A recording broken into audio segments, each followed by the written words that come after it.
Halo semuanya. Assalamualaikum warahmatullahi wabarakatuh.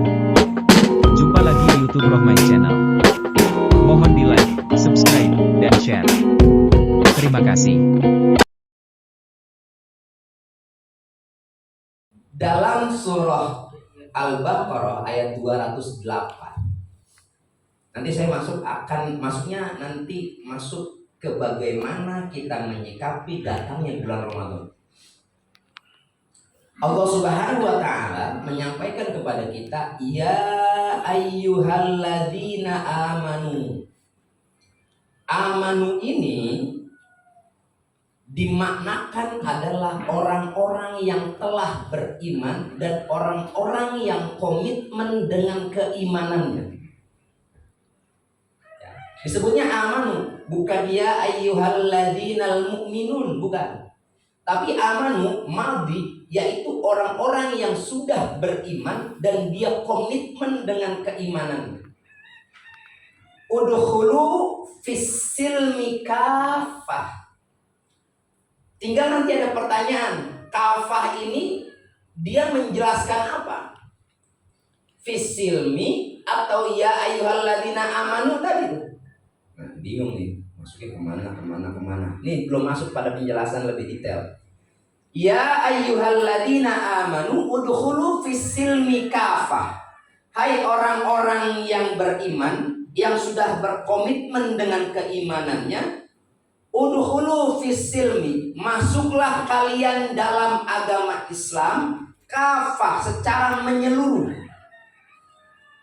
Secara menyeluruh ini ketika kita mempelajari kajian Islamnya atau agama Islamnya atau masuk dalam agama Islam secara menyeluruh atau orang-orang yang beriman seluruhnya, maknanya gitu tuh. Kafatan ini dia masuk pada orang-orang beriman, ya, kembali kepada orang-orang beriman secara menyeluruh, semua orang-orang beriman, atau masuk Islamnya yang secara menyeluruh. Ada dua nih pemahamannya.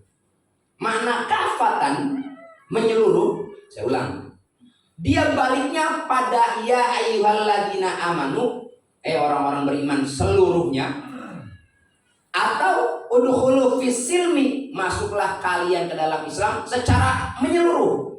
Makna kafatannya ada dua pendapat ulama. Kalau dia dimaknai yang pertama, hai orang-orang yang beriman, ya ayyuhalladzina amanu kafatan, hai orang-orang yang beriman seluruhnya. Ini pendapat ulang pertama. Kenapa kok kafatan masuknya kepada amanu?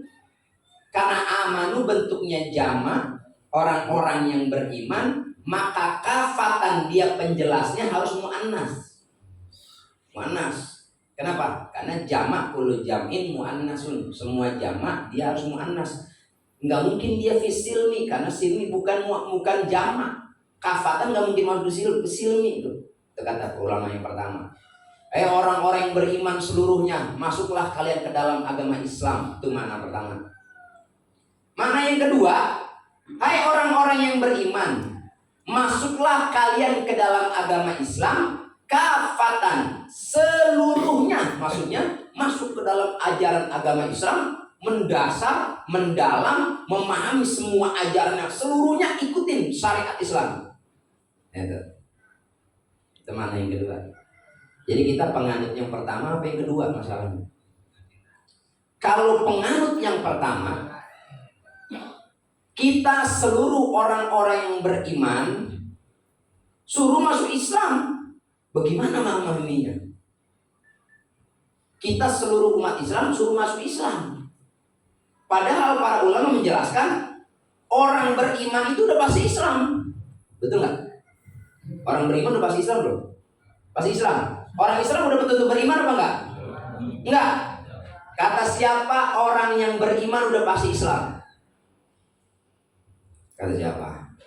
Ada orang yang beriman dia tidak masuk Islam. Berarti saya dalam penjelasan ini melawan pendapat umum bahwa orang beriman pasti Islam. Ada orang yang beriman dia tidak masuk Islam.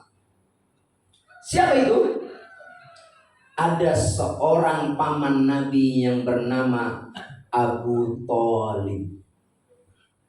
Abu Thalib tahu Abu Thalib? Bapaknya Ali, Ali bin Abi Thalib. Abu Thalib dia beriman terhadap ajaran Islam. Tapi dia mengucapkan syahadat atau tidak? Dia masuk Islam atau tidak? Dia beriman, dia paham, dia tahu, bahkan dia yang melindungi Nabi Muhammad SAW. Dia beriman, dia meyakini ajaran Islam benar, tapi tidak mau mengucap syahadat masuk ke dalam agama Islam. Jangan-jangan di lingkungan kita banyak orang non-muslim, dia percaya dengan ajaran Islam, tapi dia tidak pernah memulai masuknya syahadat untuk dia masuk ke dalam agama Islam. Betul nggak? Orang Jepang itu agamanya bukan Islam, nyari masjid di sono susah. Kita sholat Jumat harus jalan dulu, naik kereta setengah jam, habis itu naik bis setengah jam, baru nemu masjid. Itu pun masjid sholat Jumat masuk waktu jam 12:30 siang, kita sholat Jumatnya jam 2 siang. Masjidnya dikunci. Kalau di sini masjid dikunci, ngamuk orang. Saudara Samsudin domelin orang nih, Nurul Amin dikunci, ngamuk, bener nggak? Di sono masjid dikunci, kita nungguin dari jam 12 sampai jam 2, nungguin. Kenapa dikunci? Imamnya belum datang. Kalau orang kita, udah siapa ke imam, udah siapa ke waktu di sono nggak bisa. Yang punya lisensi yang baru bisa jadi imam dan bisa khutbah. Nungguin sampai jam 2 di daerah Kyoto. Ya, prefektur sebetulnya provinsi, ke daerah Kyoto. Udah berangkat jauh-jauh dari jam 10 pagi udah berangkat. Nyampe sono jam 12. Nungguin udah gitu. Itu Jepang itu bukan negara Islam. Bukan negara Islam. Tapi dia mengadopsi ajaran Islam. Tempatnya bersih, nyari sampah nggak ada di Jepang. Kita di sini baru keluar rumah aja udah sampah. Bahkan pagi-pagi udah nyium bau sampahnya. Orang yang di Depok bagian selatan, Cipayung, dia kalau buka pintu rumahnya pagi, sedap. Kita makanya bersyukur di sini jauh dari tempat pembuangan sampah. Habis bagaimana sampah emang tiap hari produksinya banyak, semua pada punya sampah, betul ya? Orang dari banyak orang segandul buang sampah misalnya, di mana dan sebagainya. Itu susah, buangnya kemana, ini kemana. Seandainya dibuang ke daerah selatan, ya jadi korban orang selatan, kan gitu ya. Orang yang dekat TPS rumahnya, tempat pembuangan sampah, TPA, tempat pembuangan akhir, itu akan menjadi korban baunya dan lain sebagainya. Jepang bersih. Jepang orangnya, dia bukan orang Islam, dia bukan orang beriman, tapi akhlaknya seperti orang beriman. Di Jepang itu semua orang nundukin kepala kalau ketemu. Gitu tuh. Nyebrang, dikasih jalan buat nyebrang, habis nyebrang dia berbalik, nundukin kepala sama orang yang punya mobil. Itu di Jepang. Kita di sini kalau nyebrang ngamuk, ini kalau gitu, susah amat nyebrang ya, motor kencang-kencang banget, susah nyebrang, apalagi yang tua, mau nyebrang aja susah banget tuh. Di sana enggak, semua ikutin aturan, orang kita nabrak aturan semua. Nah, jadi ada orang beriman, dia enggak masuk Islam, namanya Abu Thalib. Bahkan Nabi mengajak dia, paman, ayo masuk ke agama Islam. Sampai Allah tegur dalam Al-Quran, innaka la tahdi man ahbabta walakinnallaha yahdi man yasha, dalam Al-Quran. Muhammad sallallahu alaihi wasallam, kata Allah, innaka, sesungguhnya kamu, la tahdi man ahbabta, kamu sekali-kali tidak akan bisa memberikan hidayah kepada orang yang kamu cintai. Jadi Nabi sendiri nggak bisa ngasih hidayah buat pamannya yang paling dia cintai, yang membela dia. Pada saat orang tuanya wafat, yang kakeknya wafat, yang ngurusin pamannya wafat juga. Maka terjadi amul huzni, tahun kesedihan. Pamannya yang belain, pamannya semua ini paman yang membela. Paman yang membela. Muhammad SAW, kamu tidak bisa memberikan hidayah kepada orang yang kamu cintai. Walakin Allah yahdi man yasha, tapi hidayah itu Allah berikan kepada siapa yang Allah kehendaki. Hidayah itu Bukan dari kita dakwah capek kemana-kemana ngajak orang ini. Tetap kalau emang belum menerima hidayah nggak bakal ngikut dia. Bener nggak? Kita ngajak orang kuliah subuh yuk tiap Sabtu, iya. Kuliah subuh yuk tiap Sabtu pagi, iya. Emang belum dapat hidayah nggak ikut. Hidayah dari siapa? Dari Allah. Walakinnallaha yahdi man yasha. Hidayah itu Allah berikan kepada siapa yang Allah kehendaki. Jangan dipaksa. Makanya tugas guru di sekolah, tugas guru itu bukan mencerdaskan siswa, bukan. Urat kecerdasan Allah yang ngasih. Tugas guru tugas cuma ngajar. Guru di masjid di musola tugas cuma ngajar. Hidayah Allah yang ngasih. Mau gurunya sampai bermuluh nih mau cek kayak apa? Kalau emang kalau masuk ke otaknya kagak masuk. Tapi ada orang yang datang karena hatinya menerima semua apa yang diajarkan dari gurunya nyambung. Kan begitu ya? Ada emang hatinya bersih. Dengerin kata-kata yang sedikit, yang simpel mungkin itu masuk ke benak pikirannya. Dia amalkan itu sampai bertahun-tahun bahkan sampai akhir hayatnya. Tapi ada orang ngaji, sekedar ngaji doang, datang sekolah sekedar sekolah doang, tidak Allah berikan hidayah, nggak bakalan datang. Begitu tuh. Jadi ada orang beriman belum tentu masuk Islam. Makanya di sini ya ayyuhalladzina amanu, hai orang-orang beriman, udkhulu fis-silmi kafah, maka diperintahkan kita masuk ke dalam agama Islam. Semuanya masuk ke dalam Islam. Makanya juga orang beriman juga, kita orang Islam juga. Yang kedua maknanya fis-silmi kafah. Orang-orang beriman. Tadi kan pertama orang-orang beriman semuanya masuk ke dalam Islam. Ini penafsiran ulama yang kedua. Hai orang-orang yang beriman, masuklah ke dalam ajaran agama Islam seluruhnya. Kalau yang pertama umat Islam, orang-orang beriman seluruhnya masuk ke dalam agama Islam. Mana yang kedua? Orang-orang beriman masuklah ke dalam Islam seluruhnya. Kafah. Apa maksudnya masuk ke dalam ajaran agama Islam seluruhnya? Maksudnya jangan parsial ketika kita sudah masuk ajaran ini. Jangan setengah-setengah. Kalau punya azam, kalau punya niat, jangan udah mau melangkah mundur lagi. Kerjain. Kalau kita mengikuti syariat, kerjakan seluruhnya, jangan nanggung. Gue mau ngikutin ini, yang ini mah gue kagak ikut, misalnya begitu. Gue mau yang ini doang, yang ini kagak ikut. Gue mau masuk Islam cuma sholat, puasa, zakat, haji mah enggak, padahal dia mampu. Umroh mah enggak, padahal mampu. Banyak orang yang dimampukan untuk berhaji, dia nggak ambil haji itu. Banyak orang dimampukan untuk berumroh, dia nggak mau umroh itu.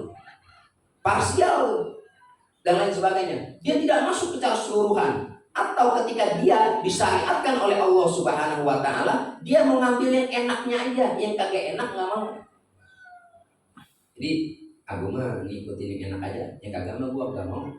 Agama ini contoh orang puasa, kemudian dia melakukan satu perbuatan suami istri di siang hari, apa hukumannya? Ramadan agak kuat, akhirnya dia melakukan satu perbuatan yang dilarang, apa hukumannya di bulan Ramadan? Yang pertama apa? Yang pertama, dia harus memerdekakan budak. Ada nggak zaman sekarang budak? Ya, budak yang dipekerjakan atau dibeli sama dia. Zaman dulu tuh budak dua macam. Ada budak yang digunakan untuk diambil tenaganya, ada budak yang digunakan untuk memenuhi nafsu birahinya. Dua. Ya. Ada zaman dulu tuh budak gak dinikahin, emang buat ini. Namanya milkul yamin. Milkul yamin itu ditidurin sama dia, digunakan untuk nafsu birahinya, tapi gak dinikahin. Zaman dulu perbudakan begitu. Kalau dia budaknya perempuan, kalau budaknya laki-laki, dia digunakan oleh majikannya yang perempuan untuk memenuhi hasratnya. Ada juga budak yang digunakan tenaganya. Apa dia jadi apa? Membantu pekerjaan majikan dan sebagainya. Namanya milkul yamin. Itu boleh menikah dengan milkul yamin dulu, tapi sekarang ajaran itu sudah dihapus, mansuh, dihapus. tidak dibenarkan.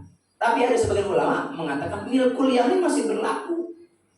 Milkul yamin masih berlaku. Makanya tidak aneh di negara-negara Arab masih banyak majikan-majikan, kadang dia meniduri, kadang dia memiliki semua apa yang ada pada pembantunya, asistennya, asisten rumah tangganya. Kenapa? Karena dia masih menggunakan konsep milkul yamin yang belum dihapus, dikatakan begitu. Karena tidak secara sorry dijelaskan bahwa ini sudah dihapus atau tidak. Maka itu. Jadi mengambil ajaran Islam seluruhnya, enggak parsial, enggak setengah-setengah. Aduh yang enak aja, yang kagak enggak. Gue ambil ini ya. Makanya tadi kalau dia salah, kalau dia melakukan satu perbuatan di siang hari pada bulan Ramadan, membebaskan budak. Nggak bisa bebasin budak, ngapain? Hah? Ngapain? Apa? Memberi makan kepada 60 orang fakir. Ya, sebenarnya sebelum ngasih makan dia puasa dulu. Puasa setiap 1 hari dia melakukan itu, dia harus membayar puasa selama 60 hari berturut-turut.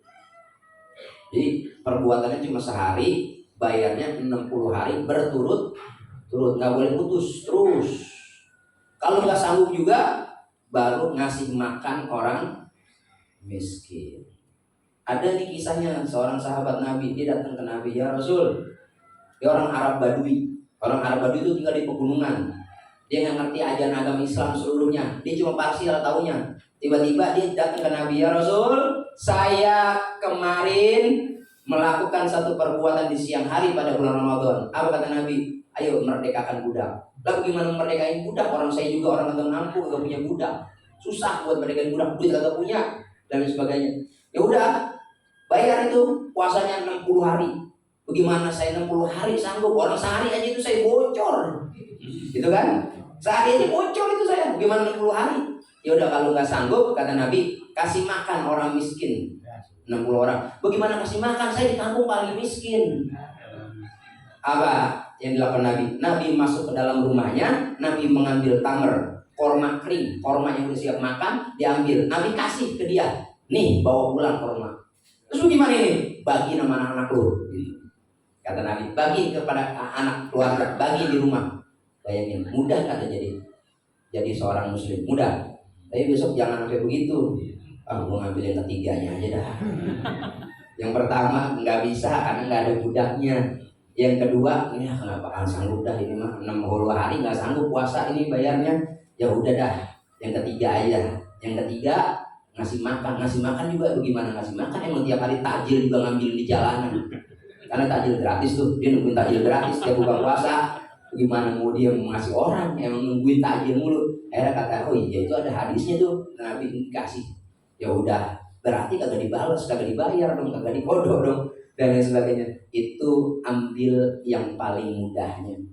Tapi itu urutan tuh, bukan ngambil yang paling mudah. Yang bisa satu ambil satu, yang kedua nggak, yang satu nggak bisa ambil yang kedua, yang kedua nggak bisa ambil yang ketiga. Tapi bukan berarti memudahkan kita, ya, bukan berarti membuat kita menjadi menganggap enteng amalan Ramadan kita dan sebagainya. Jadi masuk ke dalam agama Islam sempurna semua. Dari mulai syahadatnya. Nah saya tanya, rukun Islam ada berapa? Rukun Islam. Sebab beberapa tempat saya tanya orang pada bingung. Rukun Islam berapa? Rukun iman berapa? Rukun Islam apa aja? Islam 5. Syahadat, sholat, zakat, puasa. Zakat dulu apa puasa dulu? Berarti yang ketiga puasa apa zakat? Dalam Al-Quran, aqimus sholat wa atuz zakat. Ya, di sholat bayar zakat. Puasanya kemana? Nggak disebut puasanya. Karena sholat hubungan manusia dengan Tuhan, zakat hubungan manusia dengan manusia. Kalau puasa hubungan manusia dengan Tuhan yang dia sir, dia tersembunyi. Orang lain nggak tahu puasa itu. Ibadah sir, ibadah yang tersembunyi. Makanya padanannya sholat dan zakat. Nah dalam hukum Islam, dalam rukun Islam, syahadat, sholat, zakat dulu, apa puasa dulu? Puasa dulu apa zakat dulu? Puasa dulu, baru zakat. Yang terakhir apa? Pergi haji. Man istata'a ilaihi sabila. Kalau dia mampu, sanggup. Banyak orang sekarang yang mampu dan sanggup tapi nggak mau berhaji. Banyak orang yang mampu yang sanggup tapi nggak pernah mau umroh. Karena umroh disebut hajjul asghar, haji kecil. Bedanya umroh sama haji apa? Di umroh nggak ada wukuf di Arafah. Itu doang. Bener ya? Umroh nggak ada mabit di Muzdalifah. Umroh nggak ada mabit di Mina, nggak ada. Itu doang dalam wajib hajinya. Sisanya sama haji yang umroh. Makanya kalau nggak bisa berangkat haji, cukup melaksanakan umroh. Boleh, aman, selesai. Demikianlah hasil liputan video ini. Mudah-mudahan bisa memberikan informasi yang bermanfaat untuk semuanya. Terima kasih telah menonton video ini sampai selesai. Mohon di-like, subscribe, dan share. Wassalamualaikum warahmatullahi wabarakatuh.